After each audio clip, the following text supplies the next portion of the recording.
શ્રી સૌરાષ્ટ્ર પટેલ સેવા સમાજ સુરતમાં આજે મંચસ્થ ઉપસ્થિત માનનીય શ્રી કાનજીભાઈ, અમારા બાપુજી એવા અરવિંદભાઈ અને અગ્રણીઓ, તમામ અગ્રણીઓ અને મારી સામે બિરાજમાન દરેક વડીલો, માતાઓ અને બહેનોના ચરણોમાં મારા પ્રણામ. ગુડ મોર્નિંગ, જય સ્વામિનારાયણ અને જય શ્રી કૃષ્ણ. મને આજે અહીંયા ઉપસ્થિત થવાનો મોકો મળ્યો છે એ બદલ હું તમારા દરેકે દરેક વ્યક્તિની ખૂબ જ આભારી છું. આજે મને વાત અમારે ને કાનજીભાઈને ઘણી બધી ચર્ચાઓ થઈ કે આપણે કયા ટોપિક પર વાત કરવાની છે એમ. તો હાર્દિકભાઈને મેં કીધું કે મને તો એવું કંઈ જ નથી, તમને જે લાગે, આપણે તો શું છે કે જીવનની યાત્રા બોલવાની છે, તો જે સારું લાગે એ આપવાનું છે. સૌપ્રથમ મારી જર્નીની વાત કરું તો મારા ખેડૂત પરિવારમાં મારા માતા પિતાના ત્યાં જન્મ થયો મારો. મારા માતા પિતાએ મને જીવનમાં એક જ વસ્તુ શીખવી છે, એ છે સત્ય. મારા માતા હંમેશા સ્પષ્ટ વક્તા રહ્યા છે અને મારા પિતાએ પ્રામાણિકતા ક્યારેય છોડી નથી. ત્યાર પછી 1.5 વર્ષની કદાચ હું હોઈશ, મારા મામા મામી અહીંયા ઉપસ્થિત છે જેણે મારું પાલન પોષણ કર્યું છે. 1.5 વર્ષથી 4 વર્ષ સુધી એમણે મને સાચવી છે. એ પછી કાકા કાકી સાથે હું સુરતમાં મારું ભણતર થયું. એક જ સ્કૂલમાં, અર્ચના સ્કૂલમાં અમે ભણ્યા. અને આજે મજાની વસ્તુ મને એ ગમે છે કે મારી સ્કૂલના ટ્રસ્ટી અને હું બંને એક સાથે એક પ્રોગ્રામમાં ટ્રેનિંગ લઈ રહ્યા છીએ. 12 ધોરણ પછી SPKM કોલેજથી મારું કોમ્પ્યુટર એન્જિનિયરિંગ કમ્પ્લીટ થયું. ત્યાર પછી મને બાલાજી વેફર્સ પ્રાઇવેટ લિમિટેડમાં ચંદુભાઈ સાથે કામ કરવાનો મોકો મળ્યો. 5-7 વર્ષ ભગવાનની કૃપાથી એની સાથે મેં ઘણું બધું કામ કર્યું. એ પછી મારા ભાઈઓને, મારા બાપુજીના દીકરાઓને અને મારા મામાના દીકરાઓને બાલાજી વેફર્સનો ડીલરશીપ અપાવી, એમને પણ કામે લગાડ્યા. ત્યાર પછી ચિરાગભાઈ જેવા, પરમેશ્વર જેવા પતિ મળ્યા અને મારા માતાને પણ ભૂલાવી દઈને એવા મારા સાસુ સસરા છે. એમનું ઋણ હું મારા જીવનમાં ક્યારેય ન ભૂલી શકું. આજે લોકો એમ કહે છે કે વહુને એક દીકરી માનવી જોઈએ અને દીકરીએ સાસુ સસરાને માતા પિતા માનવા જોઈએ. એનું હયાત જો કોઈ જીવંત હોય તો અમે લોકો એક ઘરમાં જીવીએ છીએ. મને એક વર્ષ સુધી ક્યારેય એવું ન થાય કે મારે મારા પરિવારમાં આંટો મારવા જવો છે. કારણ કે મારા સાસુ સસરા અને મારા ગયડા સાસુ, મારા બા અહીંયા ઉપસ્થિત છે, સમજુબા, જેમનો ઉપકાર હું કદાચ આ જીવનમાં તો નહીં જ ચૂકવી શકું. એટલું બધું ઋણ એણે મારા માથા પર મૂક્યું છે. આજે હું જે કંઈ પણ છું એ આટલા લોકોના લીધેથી છું. કારણ કે એ લોકોએ મારા જીવનમાં ખૂબ જ મોટો ફાળો ભજવ્યો છે. હું નાની હતી ત્યારે મારા મામા મામીએ ખૂબ જ સાચવી છે. મારા માતા પિતાએ ખૂબ જ સંસ્કારોનું સિંચન કર્યું છે. મારા પિતા સત્સંગી હતા એટલે હંમેશા એણે મને એવું કીધું છે કે બેટા, પ્રામાણિકતા જીવનમાં ક્યારેય નહીં છોડવાની. મેં હંમેશા એમની પાસેથી એ વસ્તુ શીખી છે કે જીવનમાં પ્રામાણિકતા નહીં છોડવાની.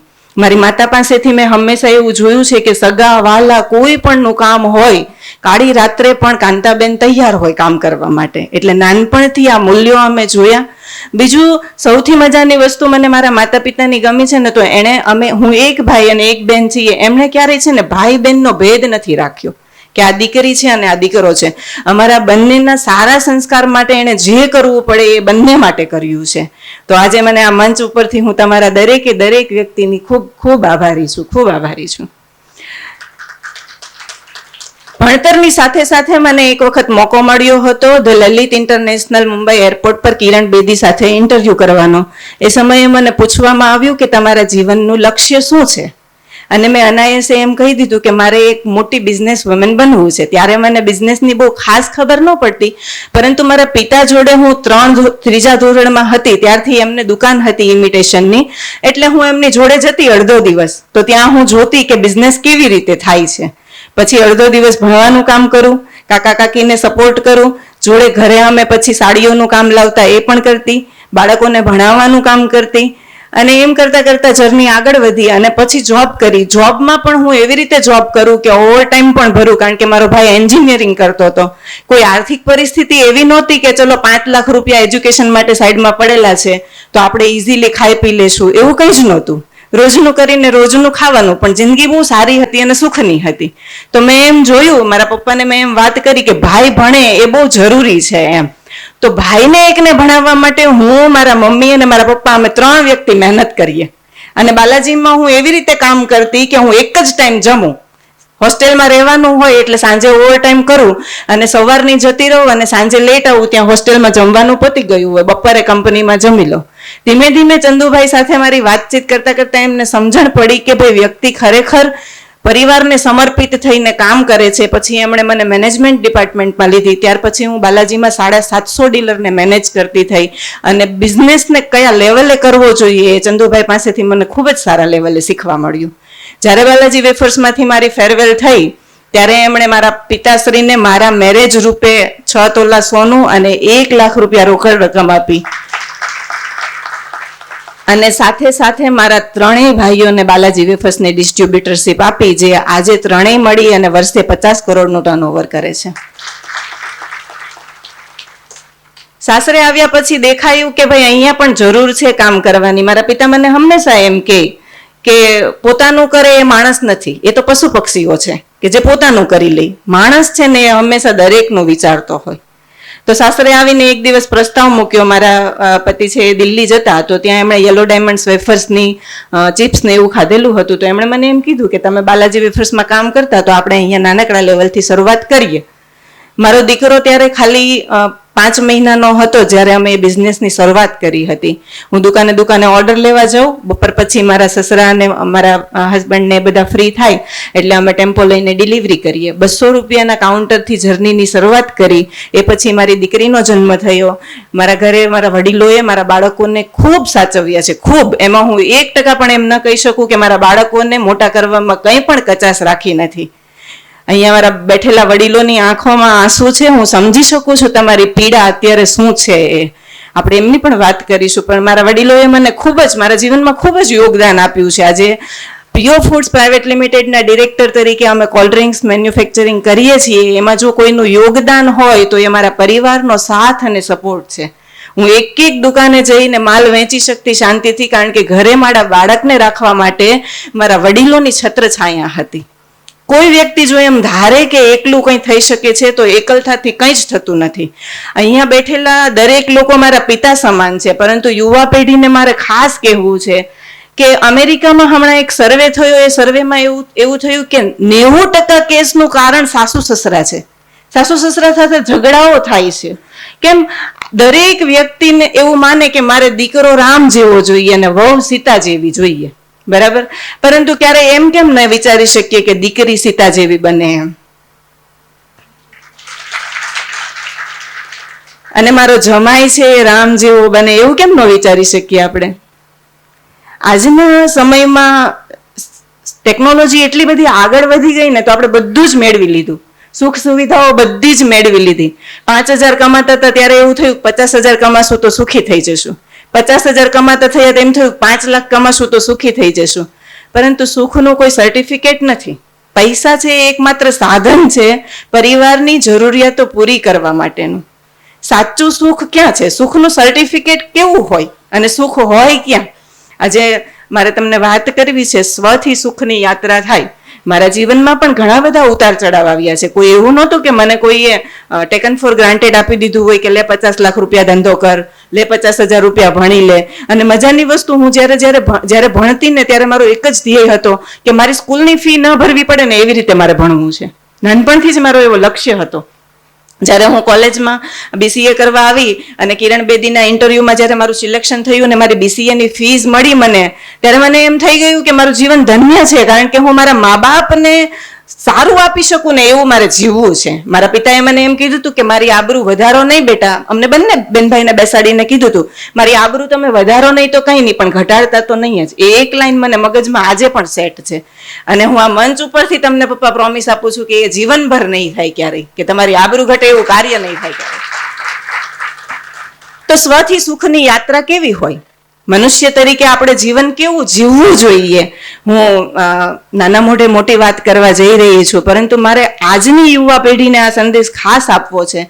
આજકાલ લોકોને સાસુ સસરા નથી ગમતા. અમેરિકન સર્વે પ્રમાણે એવું થયું કે વ્યક્તિને સાસુ સસરા નથી જોઈતા, નથી ગમતા. કેમ નથી ગમતા? કારણ કે એ આપણને પૂછે છે, એ ઘરના બંધારણમાં આપણને જીવવાનું કહે છે. હવે અહીંયા બેઠેલા વડીલો તો જીવી ગયા 50-60 વર્ષ, એટલે તમારી જિંદગી તો પૂરી થઈ ગઈ, બરાબર? એમ સમજીએ કે તમારે જે જીવવાનું હતું, જે સમજવાનું હતું એ સમજી લીધું. અમારી પેઢીએ તો હજુ શરૂઆત કરી છે. અને મારા કાનજીભાઈ સાથે વાત થઈ હતી કે તમારી પેઢી છે ને એ બહુ પીડાય છે. કેમ? કારણ કે જે તે સમયે તમારા પિતાનું કહ્યું તમારે કરવું પડતું હતું. અત્યારે અમારે જેવી મોડર્ન વહુ આવી એનાથી ડરીને રહેવાનું, એટલે તમારી ફ્રીડમ છીનવાઈ ગઈ. આવું જ થયું ને. કારણ કે જે માતા પિતાએ દીકરાને ડોક્ટર બનાવ્યો, એન્જિનિયર બનાવ્યો, એન્ટરપ્રિન્યોર બનાવ્યો, કેટલી બધી મહેનત કરી હશે ત્યારે એ દીકરો બન્યો હશે. અને મજાની વસ્તુ કે વ્યાજે પૈસા લઈને પણ લગ્ન કર્યા હશે કે મારા દીકરાના લગ્ન છે ને એમાં કઈ કચાશ ન રહેવી જોઈએ. અને એ વહુ આવીને એમ કે your mom and dad is not perfect for me. હે ને? તો એ કેટલી દુઃખની વાત છે. પરંતુ હું તમને એમ કહેવા માંગુ છું કે સુખ છે ને એ પૈસામાં નથી. સાચું સુખ છે એ સમજણમાં છે. સાચું સુખ છે એ સેવામાં છે. અને સાચું સુખ છે એ સમર્પણમાં છે. સમર્પણ કેવું? તો કે પરિવારને સમર્પિત થઈને જીવવાનું. આપણી ભૂલ હોય, આજે હું યંગ છું તો મારી ભૂલ હોય તો મારા સાસુ સસરાને કહેવાનો હક છે. મારા ગઢા સાસુ મને કહે કે બેટા દીકરા કે દીકરી બીમાર છે તો એને હળદર વાળું દૂધ પાઈ દઈએ તો સારું થઈ જાય, મોટા હોસ્પિટલે લઈ જવાની જરૂર નથી. તો મારે એ સમજવું પડે કે સાચી જ વાત કરે છે. વધારાની લાઇટો ચાલુ હોય તો એ બંધ કરી દે તો એ મારે સમજવું જ રહ્યું કે મારા માટે જ છે ને, કારણ કે લાઇટ બિલ તો મારે જ ભરવાનું છે અંતે. એમને તો એમની જિંદગી જીવી ગયા અને ખેતરમાં જે હતું એમાં એને મજા કરી લીધી છે. અત્યારે શોખ એવા બધા થઈ ગયા કે 50,000 લાખ કમાઈએ તો પૂરું નથી થતું. કેમ? કારણ કે શોખ ઊંચા થઈ ગયા. આસોપાલવની સાડી જોઈએ, BMW ગાડી જોઈએ, 4 બેડ હોલ કિચનનો મકાન જોઈએ, પરંતુ એમ છતાં પણ એમાં સુખ તો મળતું નથી. 5 લાખ કમાઈએ છીએ પણ સુખ તો છે નહીં. રાત્રે ઊંઘની ગોળી લેવી પડે. દીકરો કે વહુ શું કરી રહ્યા છે એ ખબર નથી. માતા પિતા ક્યાં પીડાઈ રહ્યા છે એ ખબર નથી. માતા પિતાને શું જોઈએ છે એ પણ ખબર નથી આજની પેઢીને. કેમ? કારણ કે એ એમ વિચારે છે હમ દો હમારે દો, કામ પૂરું. એટલે એમ હોત તો તમે આજે ડોક્ટર, એન્જિનિયર, વકીલ ન બન્યા હોતે. આજની યુવા પેઢીએ ખાસ વિચારવા જેવું છે ને પાછું વળવા જેવું છે કે જેમણે મા બાપની આંતરડી ઠારી છે, જેમણે પરિવારને સાચવ્યા છે ને, કુદરતે એમને ઓટોમેટિક આપ્યું છે. એમનું જીવતું જાગતું ઉદાહરણ અમે પોતે છીએ. જે માતા પિતાની આંતરડીઓ ઠરી છે ને એમની પાસે 1 પણ રૂપિયો નહોતો ને તો પણ બિઝનેસમાં એ લોકો સફળ થયા છે. મારા સીએ અહીંયા સાક્ષીમાં છે. એ લોકો અમારી બેલેન્સ શીટ બનાવે છે. અમે વર્ષે જે લેવલે બિઝનેસ કરીએ છીએ, અમારી પાસે કોઈ એવી પેઢી દર પેઢી ચાલતો ધંધો નહોતો, પરંતુ ઈશ્વરની કૃપા અને અહીંયા બેઠેલા વડીલોના અંતરથી એટલા બધા આશીર્વાદ નીકળે છે ને કે અમે જે બોલીએ ને એ ધંધામાં થાય છે. અમે એમ વિચારીએ કે આ મહિને કરોડનું ટર્નઓવર કરવું છે, આ મહિને 1.5 કરોડનું કરવું છે, થાય છે. કેમ? કારણ કે ઘરે બેઠેલા વડીલો મારા આશીર્વાદ આપી રહ્યા છે. અમે એની અંતરની આત્માને ઠારીએ છીએ. તો સ્વથી સુખની યાત્રા એવી રીતે થાય કે ભગવાને આપણને જન્મ આપ્યો છે, આપણી અંદર એક આત્મા પૂરી છે. એ ચેતનાને સમજવી પડે કે હું અહીંયા શા માટે છું. તો હું અહીંયા સેવા કરવા માટે, સમાજ માટે અને સમર્પિત થવા માટે છું. મને ઘડી એક વાતનો વિચાર આવે કે આપણે લોકો અત્યારે ભજન સાંભળીએ છીએ કે વીજળીના ચમકારે મોતીરા પરોવે પાનબાઈ. હે? ગંગા સતી એમ કે માન છોડીને આવો મેદાને તમે. એમ આપણને કેટલું બધું માન સન્માન, પેલા એ મને આમ કહી દીધું, પેલી એ મને આમ કહી દીધું, એ દુઃખમાં જીવનભર જીવીએ છીએ. સામેવાળાને ખબર નથી હોતું. અને બિચારી સાસુનો તો એટલો મરો થઈ ગયો છે ને કે એને એક લાઈન બોલી હોય તો વહુએ એમના હસબન્ડને કહી દીધું હોય, એટલે દીકરાને કહી દીધું હોય. એ દીકરો આખો દિવસ બિઝનેસમાં એ રીતે ચાલે, પછી ઘરે આવીને એ બધો તાંડવ થાય. બિચારા સાસુને મનમાં ન હોય કે મેં આવું કઈ બોલ્યું છે એમ. આ બધી રચનાઓ થાય છે અને પરિવાર કેટલા વિખૂટા પડે છે. તો એકલા હોવા છતાં પણ સુખ નથી, પ્રોપર્ટી હોવા છતાં પણ સુખ નથી, પૈસો છે એમ છતાં પણ સુખ નથી. કેમ? કારણ કે સમજ નથી. માન સન્માન, અપેક્ષાઓ, તુલના, આવું બધું ચાલી રહ્યું છે. તો સાચું મનુષ્ય જીવન એ છે કે હું કેટલા લોકોની સેવા કરી શકું નિસ્વાર્થ ભાવે. મને એમાં કઈ મળે ન મળે એ વિચારવાની વાત પછી છે, પરંતુ કુદરતે મને આટલું સરસ મનુષ્ય જીવન આપ્યું છે તો હું 5 લોકોને ઉપયોગી થઈને તો જાઉં. અમે એક વુમેન્સ વિંગ ચલાવીએ છીએ કે જેમાં હું મહિલાઓને ટ્રેનિંગ આપું અને મારું પોતાનું વિઝન છે કે મહિલા છે ને સંસ્કાર સાથે આત્મનિર્ભર બને. આત્મનિર્ભર તો બની ગઈ પરંતુ સંસ્કારોને નેવે મૂકી દીધા. તો કેવી મહિલા આત્મનિર્ભર બનવી જોઈએ? સંસ્કારો સાથે. એની અંદર કેવા સંસ્કાર હોવા જોઈએ? માતા પિતા, સાસુ સસરા, સગા સંબંધીઓની સેવા કરે. કેવી રીતે સેવા કરે કે જ્યાં જેને જરૂરિયાત છે ત્યાં ઉભા રહે. પહેલાના સમયમાં સુવાવડો આવતી તો હોસ્પિટલે આપણા બા છે કે આપણી મમ્મી લોકો છે કે ઘરે 5 ગેસ્ટ આવતા તો એમને ગમતું. અત્યારે એ ધીમે ધીમે દૂર થતું જાય છે. તો આ સંસ્કાર પૂરવા પડશે ને કે સગા સંબંધીઓ પરિવારની જરૂર છે, અને જેમને જરૂર છે એમની સેવા કરવી પણ આપણો ધર્મ છે. ભગવાન આજથી 5000 વર્ષ પહેલા કહી ગયા કે વસુદેવ કુટુંબકમ, આખું વિશ્વ છે એ આપણું કુટુંબ છે. અત્યારે તો એવું થઈ ગયું કે હમ દો ને હમારે દો, આટલું જ કુટુંબ છે ને એમાંય સુખ નથી. મજાની વસ્તુ એ કે એમાંય સુખ નથી રહ્યું. તો સાચી મજા ક્યાં છે? તો કે સાચી મજા એ છે કે મારા પરિવારના દરેક વ્યક્તિને એક તાંતણે બાંધીને રાખવું. મારા ઘરના વડીલોને હું હંમેશા પૂછ્યા કરું કે આપણે શું કરવું છે, કેમ કરવું છે. અમારા બાને અમે પૂછીએ કે બા આપણે આ ધંધો ચાલુ કરવાનો છે કે કોઈ પણ આ વસ્તુ કામ કરવાનું છે તો ક્યારે કરીએ? તો બા એમ કહે કે ભાઈ આ મુહૂર્તે કરજો. એમને પૂછીને ન કર્યું હોતે તો એ કઈ ફરક નહોતો પડવાનો, પરંતુ એમને પૂછ્યું એમને પૂછ્યું તો એમને એવું લાગ્યું ને કે મારી ગણના થઈ રહી છે. તો જે વ્યક્તિએ મોટા કર્યા છે એમની ગણના જરૂરી છે. પછી વાત આવે પરિવાર પછી સમાજની, કે જે સમાજમાં જે ધરતી ઉપર આપણે મોટા થયા છીએ એમને કંઈક આપીને જઈએ. તો અમે 100 વુમેનને બિઝનેસ, આજે એવી સ્ત્રીઓ બિઝનેસ કરી રહી છે કે જેના બિઝનેસની બીની નહોતી ખબર, આજે 50,000 લાખ રૂપિયા કમાય છે અને એક રૂપિયો ઘરને સમર્પિત કરે છે. તો કદાચ અત્યારે ભગવાન મને લેવા આવે ને તો મારું જીવન ધન્ય છે. કેમ? કારણ કે મેં કોઈકના માટે કંઈક મૂકીને ગયું છે. તો જીવન કેવું હોવું જોઈએ કે આપણે કોઈકના માટે કંઈક મૂકીને જઈએ આપણે. અને મજાની વસ્તુ એ છે કે અમે એવી રીતે કામ કરીએ કે એમની પાસેથી એક પણ રૂપિયો લેવાનો નહીં.